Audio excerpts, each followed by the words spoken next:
Selama lebih dari 1 dekade, sepak bola Argentina hidup di antara dua dunia, kejayaan masa lalu dan bayang-bayang kegagalan yang terus memburu. Tahun 2014 mereka mencapai final Piala Dunia di Brasil, sebuah tim penuh bintang dipimpin oleh Lionel Messi yang berada di puncak karirnya. Tapi di menit 113, satu sentuhan Mario Götze mengubah segalanya. Di hadapan jutaan mata, Argentina tumbang, hanya satu langkah dari mimpi. Dan sejak malam itu, beban hampir juara mulai melekat pada generasi ini. Setahun kemudian, di Copa America 2015, mereka kembali ke final. Kali ini melawan Chile, tapi lagi-lagi nasib berkata lain. Adu penalti menghancurkan harapan, dan setahun berselang, skenario yang sama terulang di edisi Centenario. 3 final dalam 3 tahun, 3 kali kalah. Di tengah tekanan publik dan kritik tanpa henti, Messi sempat menyerah. Ia mundur dari tim nasional, dan banyak yang percaya ini adalah akhir dari generasi emas Argentina. Tapi di balik layar, sebuah proses diam-diam mulai berjalan. Pelatih datang dan pergi, struktur tim dirombak. Wajah-wajah muda bermunculan dan sedikit demi sedikit arah mulai berubah. Ketika Lionel Scaloni mengambil alih pada 2018, tak banyak yang percaya padanya. Ia datang tanpa nama besar, tapi membawa gagasan sederhana.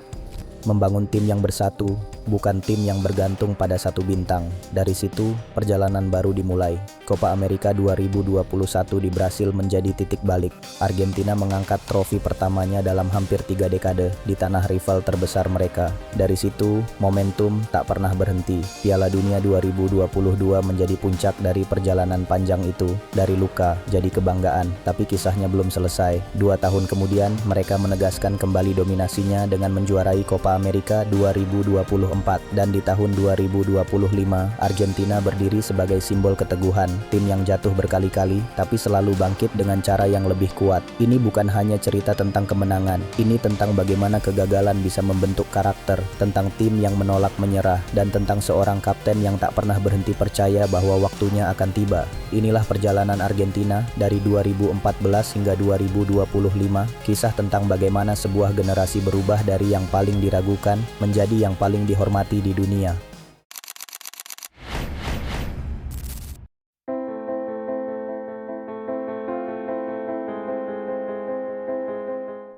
Tahun 2014, Argentina datang ke Brasil dengan beban besar dan harapan yang sama tingginya. Lionel Messi di usia 27 tahun berada di puncak kariernya. Ia telah menaklukkan Eropa bersama Barcelona, tapi belum pernah memberi negaranya trofi besar. Alejandro Sabella, sang pelatih, membangun tim dengan keseimbangan antara kreativitas dan disiplin. Di belakang ada Mascherano, simbol kepemimpinan dan keteguhan. Di depan, Messi ditemani Higuain dan Di Maria, trio yang bisa mengubah arah pertandingan kapan saja. Argentina melaju mulus di fase grup. Mereka menang atas Bosnia, Iran, dan Nigeria, meski tidak selalu meyakinkan. Tapi di babak gugur, semangat tim mulai terasa. Melawan Swiss, Messi jadi pembeda. Melawan Belgia, mereka tampil solid. Dan di semifinal, drama adu penalti melawan Belanda menjadi salah satu malam paling tegang dalam sejarah mereka. Romero, Romero, teriak komentator ketika penjaga gawang itu jadi pahlawan. Argentina ke final untuk pertama kalinya sejak 1990. Laga puncak mempertemukan mereka dengan Jerman, tim yang sama yang menghancurkan Brasil 7-1 di semifinal. Malam itu di Maracana, Argentina punya peluang. Higuain sempat punya satu kesempatan emas, tapi bola melebar. Di Maria absen karena cedera. Dan Messi, meski berusaha keras, tak menemukan ruang yang ia butuhkan.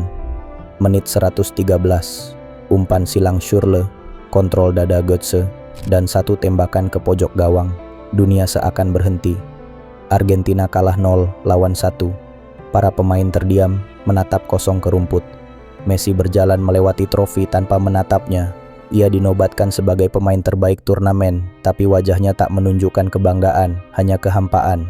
Kekalahan itu bukan sekadar kehilangan gelar, itu meninggalkan luka yang dalam, rasa hampir yang membekas di seluruh negeri. Tapi sepak bola tak memberi waktu lama untuk berduka. Setahun kemudian, Copa America menanti. Turnamen itu digelar di Chile. Sabella mundur, dan posisi pelatih kini diambil oleh Gerardo Tata Martino, orang yang mengenal Messi dengan baik dari Barcelona. Argentina datang dengan skuad yang hampir sama, tapi kali ini lebih matang. Mereka tampil dominan di fase grup, bahkan menghancurkan Paraguay 6-1 di semifinal. Final mempertemukan mereka lagi dengan tuan rumah Chile, sebuah duel panas, bukan hanya di lapangan lapangan tapi juga antar supporter di luar stadion. Laga berjalan ketat, keras, dan nyaris tanpa ruang. Messi dijaga ketat sepanjang malam dan Argentina kesulitan menciptakan peluang bersih. Pertandingan berakhir tanpa gol, adu penalti jadi penentu, dan lagi-lagi sejarah berulang. Higuain menendang bola terlalu tinggi. Banega gagal mengeksekusi. Chile juara di depan publik sendiri. Bagi Argentina, ini bukan hanya kekalahan kedua dalam 2 tahun. Ini luka yang belum sempat sembuh, kini terbuka lagi.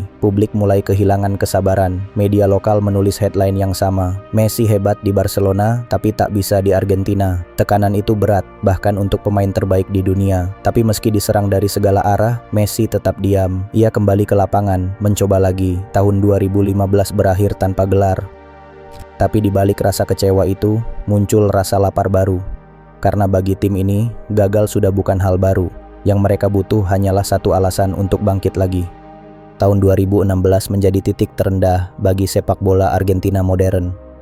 Setelah 2 kekalahan final beruntun, mereka kembali ke panggung yang sama, Copa America Centenario di Amerika Serikat.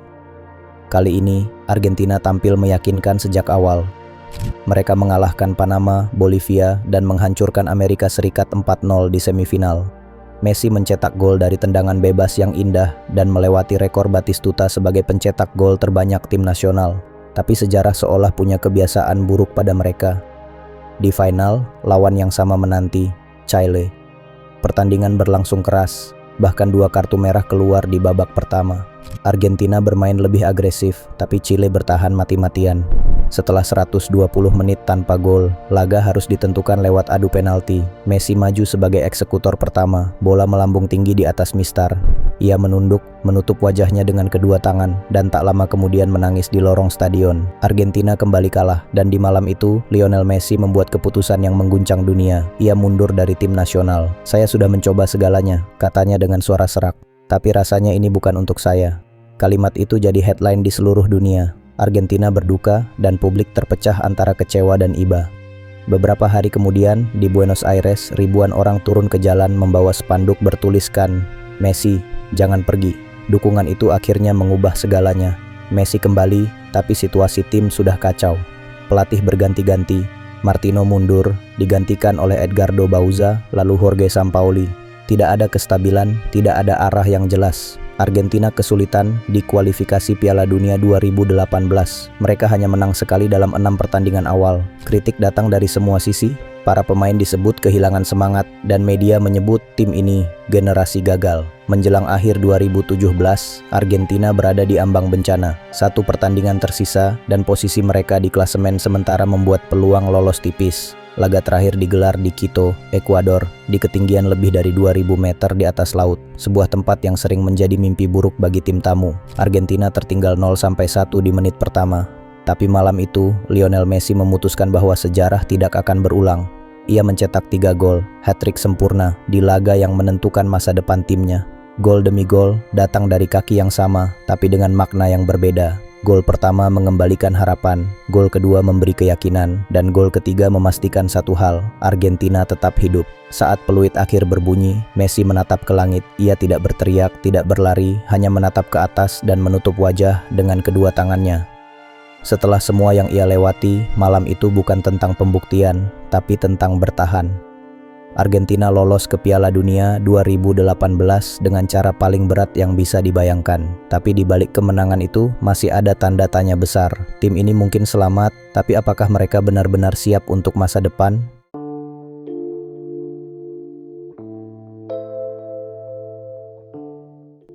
Tahun 2018, Piala Dunia di Rusia menjadi ujian terakhir bagi generasi lama Argentina. Setelah lolos dengan susah payah, mereka datang tanpa ekspektasi besar. Tim tidak stabil, pelatih Jorge Sampaoli dikritik karena sistem yang berubah-ubah dan ruang ganti kehilangan arah.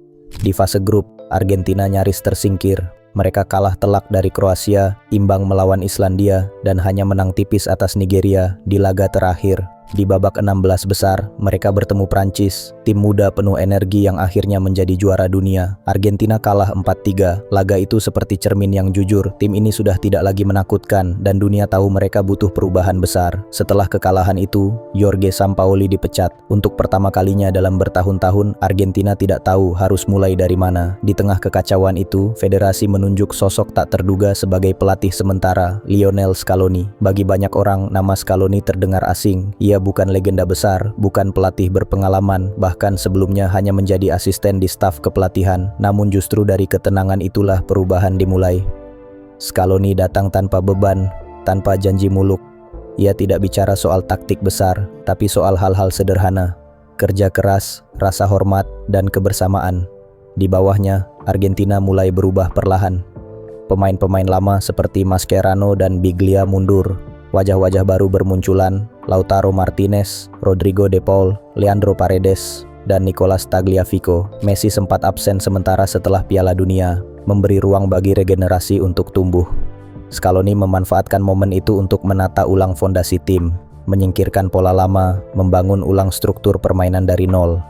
Argentina mulai bermain lebih kolektif, tidak lagi bergantung sepenuhnya pada Messi, tapi menjadikannya bagian dari sistem yang hidup. Tahun 2019, mereka kembali ke Copa America di Brasil. Hasilnya belum sempurna. Argentina tersingkir di semifinal melawan Brasil dan hanya finish peringkat ketiga. Tapi kali ini, suasananya berbeda. Tidak ada rasa hancur seperti sebelumnya. Tidak ada saling menyalahkan. Sebaliknya, tim ini terlihat tenang. Messi bahkan memuji rekan setimnya, sesuatu yang jarang ia lakukan di masa lalu. Ia tahu sesuatu sedang tumbuh di dalam ruang ganti itu. Sebuah fondasi baru yang belum jadi, tapi mulai kokoh. Tahun 2020, pandemi menghentikan sepak bola dunia, tapi bagi Argentina itu justru jadi waktu berharga.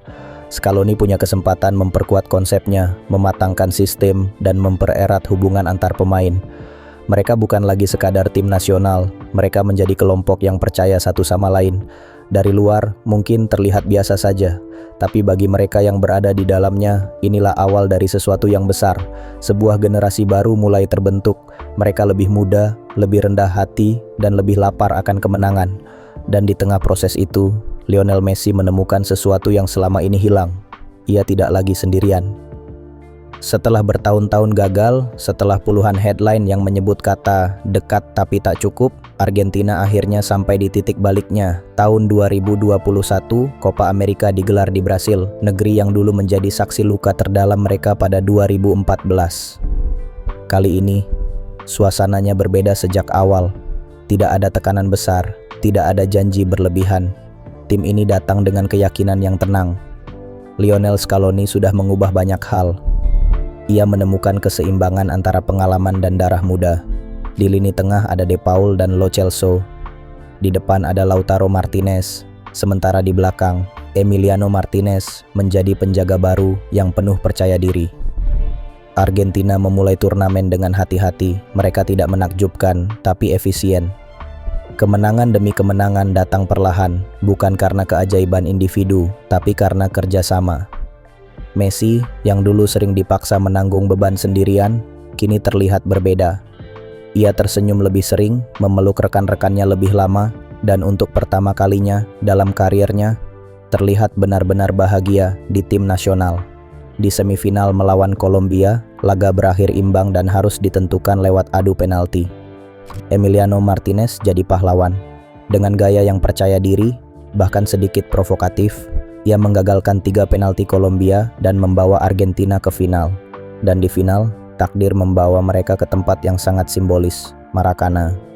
Stadion yang dulu menyimpan luka, kini memberi kesempatan untuk penebusan. Lawannya, Brasil.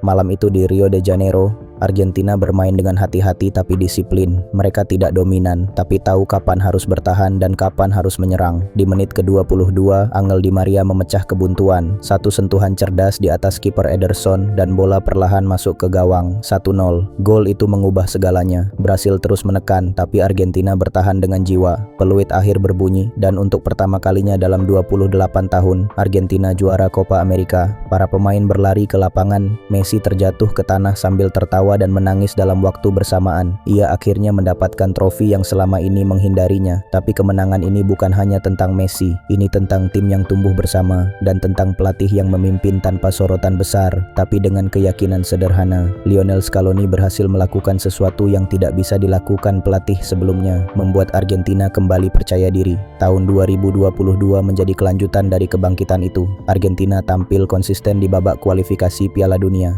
dengan permainan yang semakin matang. Di bulan Juni, mereka menghadapi Italia di Finalissima, laga persahabatan bergengsi antara juara Copa America dan juara Euro. Pertandingan digelar di Wembley, stadion legendaris di jantung sepak bola Eropa. Tapi malam itu, hanya satu tim yang terlihat seperti juara sejati.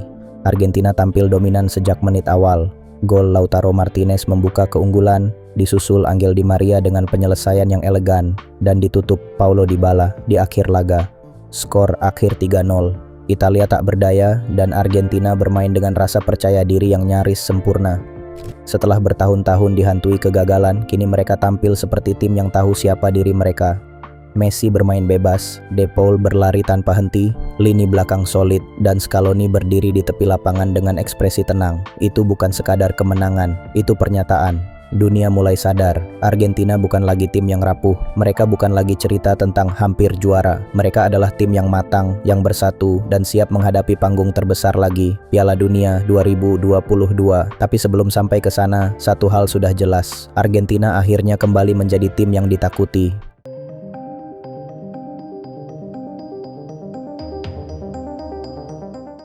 Tahun 2022, Argentina datang ke Qatar dengan identitas baru. Mereka bukan lagi tim yang diragukan. Mereka datang sebagai juara Copa America, pemegang 36 laga tak terkalahkan, dan salah satu favorit untuk juara dunia. Tapi sepak bola punya caranya sendiri untuk menguji keyakinan. Laga pembuka melawan Arab Saudi seharusnya jadi awal mudah, dan ketika Messi mencetak gol penalti di menit ke-10, semua berjalan sesuai rencana. Tapi yang terjadi justru sebaliknya. 2 gol cepat di babak kedua membuat dunia terdiam. Arab Saudi menang 2-1. Kekalahan itu mengguncang ruang ganti Argentina. Setelah 3 tahun tanpa kalah, mereka tiba-tiba jatuh di momen paling penting. Tapi berbeda dari masa lalu, tim ini tidak panik, tidak ada saling menyalahkan. Scaloni tetap tenang, Messi tetap bicara dengan kepala tegak. Kami harus tetap percaya, katanya. Kalau kami main seperti ini, kita akan menang. 2 pertandingan berikutnya membuktikan bahwa mereka memang belajar dari luka. Melawan Meksiko, Argentina tampil dengan kesabaran luar biasa.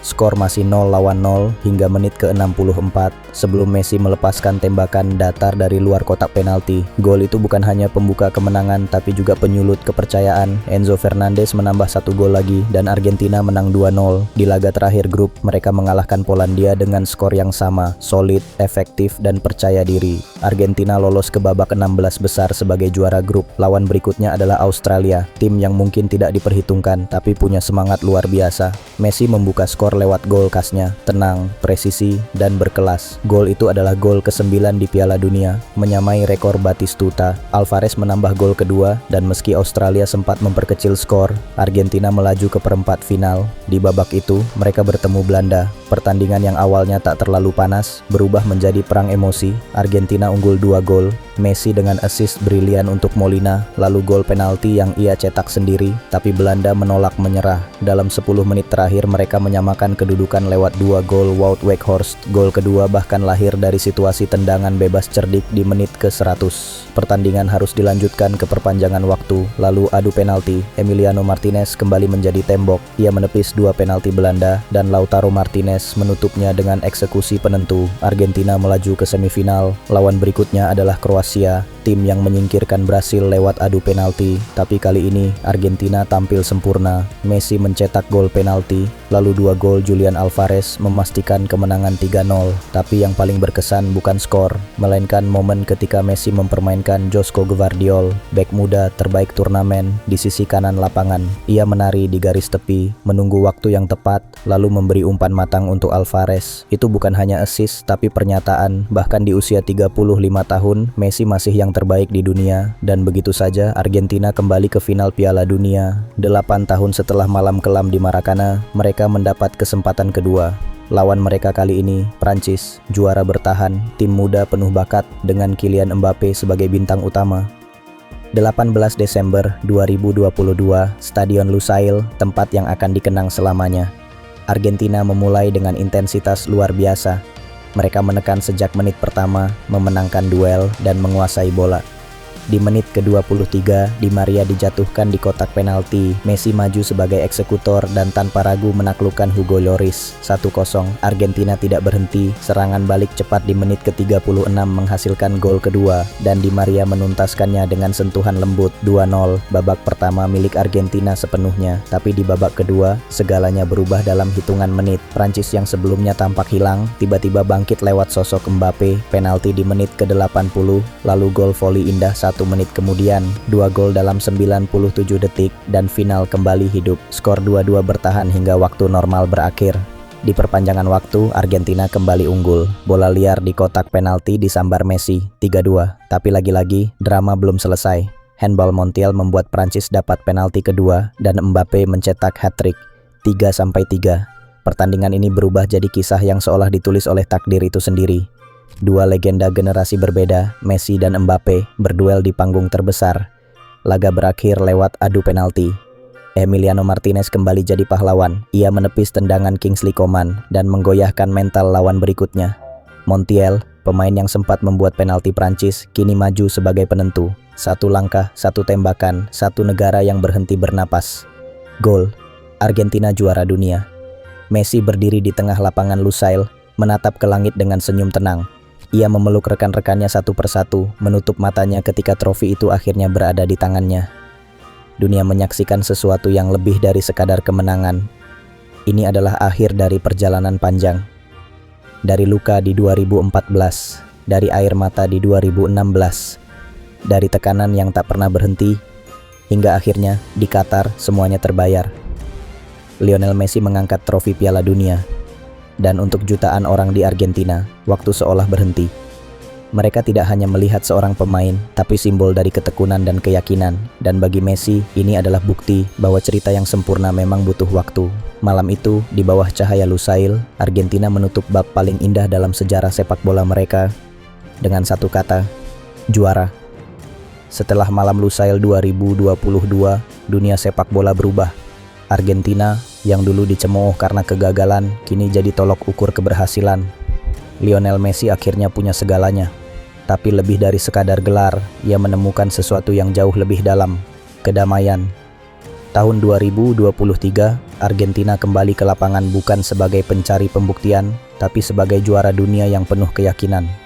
Mereka tampil di laga-laga persahabatan internasional di Buenos Aires, Santiago del Estero, dan Jakarta. Setiap stadion dipenuhi ribuan supporter yang datang bukan hanya untuk menonton, tapi untuk berterima kasih. Messi di usia 36 tahun masih memimpin. Tapi kini beban itu tidak lagi di pundaknya sendiri. Scaloni melanjutkan sistemnya dengan disiplin yang sama. Ia tidak membangun tim di sekitar satu bintang, tapi di sekitar kebersamaan. Para pemain muda seperti Enzo Fernandez, Julian Alvarez, dan Alexis Mac Allister mulai mengambil peran lebih besar. Argentina tidak lagi bergantung pada satu nama. Mereka menjadi tim yang lengkap, efisien, dan matang. Tahun 2024, mereka kembali ke panggung besar, Copa America, yang digelar di Amerika Serikat. Dunia ingin tahu, apakah mereka masih lapar setelah segalanya? Jawabannya datang dengan cara yang paling Argentina. Tenang, tapi mematikan. Sejak fase grup, mereka tampil stabil, pertahanan kuat, serangan efisien, dan mental tak tergoyahkan. Messi memang tidak selalu bermain penuh, tapi kehadirannya tetap jadi poros semangat tim. Di babak semifinal, Argentina mengalahkan Kanada dalam laga keras yang menunjukkan kedewasaan mereka sebagai juara bertahan. Dan di final, mereka bertemu Kolombia, tim muda yang berani, cepat, dan lapar gelar. Pertandingan berjalan ketat. Argentina menciptakan peluang, tapi Kolombia bertahan gigih. Skor imbang hingga perpanjangan waktu, dan di menit ke-112, datang momen yang mengingatkan semua orang pada siapa mereka. Lautaro Martinez menerima umpan terobosan dari Giovanni Lo Celso, menggiring bola sejenak, lalu melepaskan tembakan keras ke pojok gawang. Gol. 1-0, Argentina unggul. Peluit akhir berbunyi, dan mereka kembali menjadi juara Copa America. 2 gelar kontinental dan 1 Piala Dunia dalam 3 tahun. sebuah era yang tak terbantahkan, tapi lebih dari sekadar trofi, ada yang lebih besar terjadi. Di bawah Scaloni, Argentina berubah menjadi contoh nyata bagaimana kegagalan bisa jadi pondasi kejayaan. Dari tim yang dulu kehilangan arah, menjadi tim yang paling konsisten di dunia. Dan bagi Lionel Messi, setiap pertandingan kini adalah perpisahan kecil dengan masa lalu. Ia tahu waktunya mendekat ke akhir, tapi ia pergi bukan sebagai sosok yang dikejar ekspektasi, melainkan sebagai legenda yang sudah menulis akhir ceritanya sendiri. Argentina akhirnya jadi juara bukan karena mereka paling kuat, tapi karena mereka paling bersatu. Di tim ini, semua berjalan dengan satu arah, tidak ada ego, tidak ada jarak. Setiap pemain berjuang bukan untuk dirinya sendiri, tapi untuk lambang di dada dan untuk kapten yang mereka hormati. Lionel Messi tidak memerintah, ia memimpin dengan ketenangan, dengan contoh, dan dengan hati, dan para pemain lain mengikutinya, bukan karena takut, tapi karena rasa hormat. Dari De Paul yang berlari tanpa henti, ke Emiliano Martinez yang berteriak menjaga gawang, semuanya bermain untuk satu tujuan, melihat Messi mengangkat trofi yang dulu selalu menjauh darinya. Kekuatan Argentina bukan hanya pada taktik atau talenta, tapi pada rasa saling percaya. Mereka menang karena bersama, dan bersama karena mereka percaya pada satu hal, bahwa kejayaan tidak lahir dari satu orang hebat, tapi dari tim yang bersatu demi satu mimpi. Inilah Argentina, tim yang menghormati kaptennya dan menulis sejarah dengan kebersamaan.